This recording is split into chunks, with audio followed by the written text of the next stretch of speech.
প্রিয় শিক্ষার্থী ভাই ও বোনেরা, নমস্কার, আদাব। আশা করি সবাই ভালো আছেন, সুস্থ আছেন। তো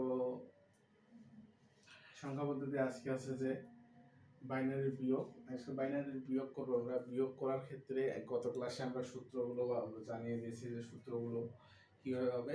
যারা সূত্রগুলো মনে রাখেন নাই তাদের জন্য আবার সূত্রগুলো মনে দিতেছি। 0 মাইনাস 0 0 হবে, আবার 1 মাইনাস 0 সেক্ষেত্রে হবে 1,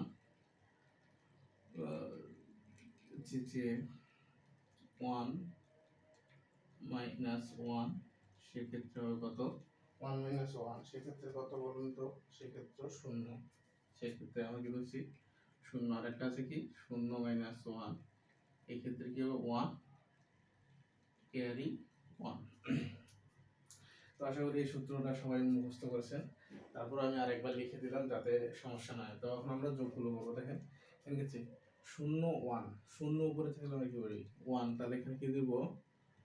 1। দেখেন ক্যারি আমাদের আছে, ক্যারিটা কি নিচের দিকে, সবসময় ক্যারি আছে কি নিচের দিকে, তাহলে নিচে 1, এখানেও সেম, তাহলে কি হচ্ছে?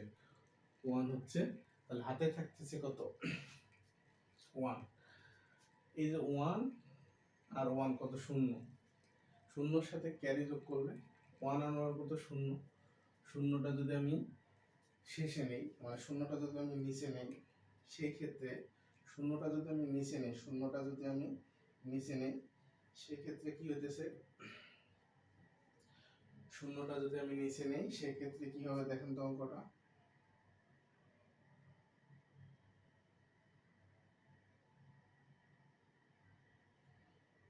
0টা নিচে যদি নেই সেক্ষেত্রে আমাদের কি হবে?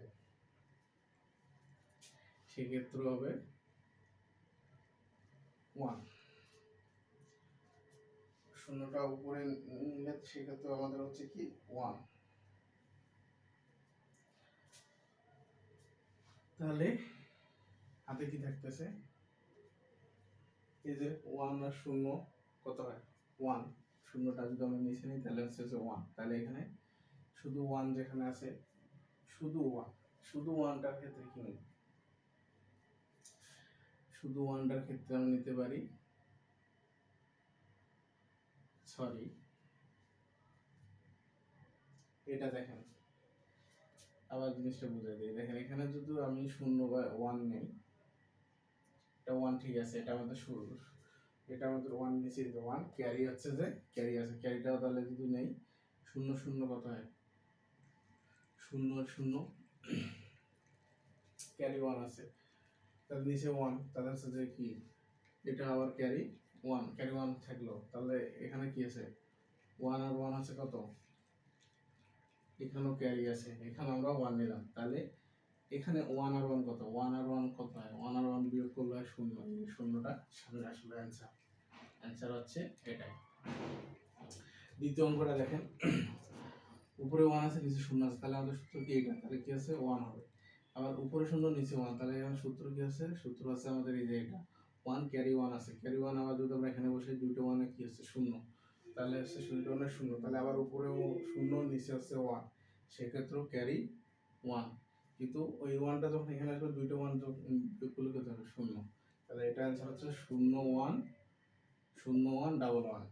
আবার দেখেন এটা একটা, দেখেন এটা হচ্ছে যে ডাবল 1, দুইটা 1 আছে কি? 0, দুইটা 1 আছে 0, তাহলে আছে ডাবল 0। ডাবল 0 ক্ষেত্রে কি আছে? ডাবল 0 ক্ষেত্রে 0, উপরে 1 নিচে 0 থাকলে কি ধরি আমরা? নিচে ধরি 1। তাহলে আমাদের আছে কি দশমিকের পরে, এখন দশমিক, দুইটা 1 থাকলে কি হয়? 0 হয়। দুটো 1 থাকলে দেখি 0, তারপর আছে দুইটা 0 থাকলে কি? 0, উপরে 1 আর নিচে 0 থাকলে কি হয়? 1 হয়।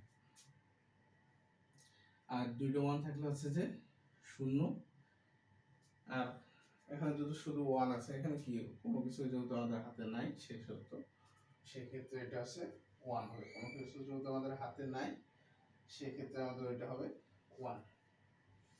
তো অ্যান্সার। আশা করি এই জিনিসটা বুঝতে পারছেন।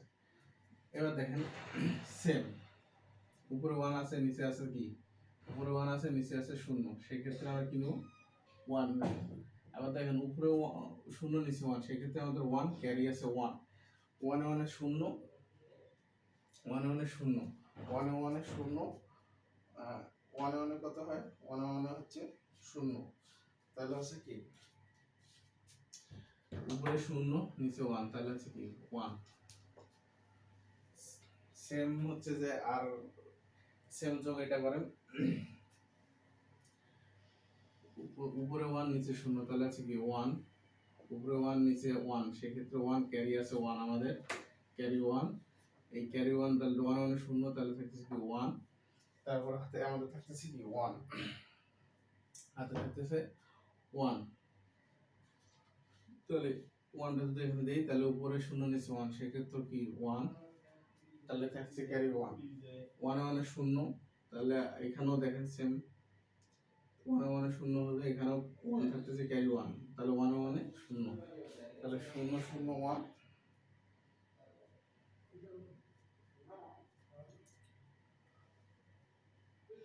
দেখেন এখানে একটা জিনিস দেখেন, এখানকার ক্যারিটা কিন্তু এই জায়গায় আছে, তাহলে ডবল ওয়ান, এখানে হচ্ছে শূন্য, এখানে যে ক্যারিটা আমাদের মিস্টেক হয়েছে না, এই ক্যারিটা যদি এদিকে নিয়ে আসি তাহলে শূন্য, তাহলে এটা আছে অ্যান্সার। তো প্রিয় শিক্ষার্থী ভাই বোনেরা, আমাদের যারা এই বেসিক ক্লাসগুলো করতেছেন, এই যোগ্য আশা করি আর আপনাদের সমস্যা হবে না, ক্লাসগুলো যদি বারবার রিপিট দেখে নেন এবং বাসায় প্র্যাকটিস করেন তাহলে আপনাদের আর সমস্যা হবে না। তো আপনারা প্রিয় শিক্ষার্থী ভাই বোনেরা, আজকে এই পর্যন্তই। তো সবার সুস্থতা কামনা করে আগামী ক্লাস থেকে আর আমন্ত্রণ জানিয়ে এখানে শেষ করতে, সবাই ভালো থাকবেন, সুস্থ থাকবেন, ধন্যবাদ।